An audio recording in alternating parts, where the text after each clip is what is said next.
Imagine you're in a swimming pool and you're treading water. You're just trying to keep your mouth above the surface of the water so you can breathe. And then you look around you in the swimming pool and there's 7 or 8 other people. And you realize you're not alone. You've got a team. And so you can assist and help one another. Now imagine you're swimming in a body of water. You're treading water, trying to breathe. And you look around and you can't see anybody. You're in the ocean. This is what it's like functioning on a virtual, matrixed organization where you're supposed to be functioning as a team, being a team member, but you look around and you can't see anybody. And you've got a lot of work to do, and it's hard work. How do you create a connected, inspired team in a virtual matrix organization? Hello everyone, I'm Craig Ross, CEO of Verus Global. There are specific things you can do, things that we know work. Here are 2 things I encourage you to consider as you build and develop that connected team you know is necessary to do the big thing in front of you. Number 1, be intentional and committed to identifying a common language.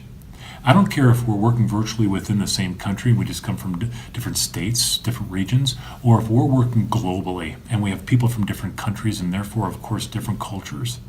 It's critical that we have the same language for those aspects of our work that are so important.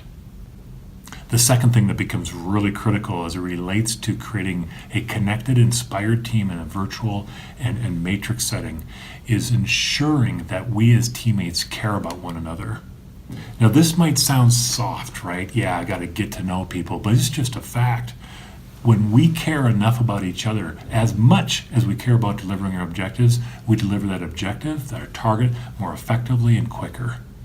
And I'm not talking about the caring as if we have lower expectations for each other. We know for a fact when we care about each other, we tell the truth faster. We fight for each other's success. We're more inclusive. We actually elevate expectations for one another. We encourage the teams we work with to be overt about this. And how do you do it? Take time in your meeting to find out what we have in common. And this is done as simple as asking people to tell stories. Would 2 people please share what did they do this past weekend that with their family that they enjoyed most?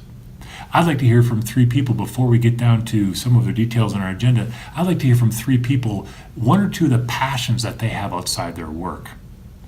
I'd like to hear a couple of people share their dream for what they plan on doing after retirement. These are all human things, and as people share these, we begin to hear things that we have in common with each other, and that commonality, of course, is the basis and the foundation for greater caring. Let's be overt about that. We're humans. Let's act like humans in the virtual matrix organizations. Let's do big things.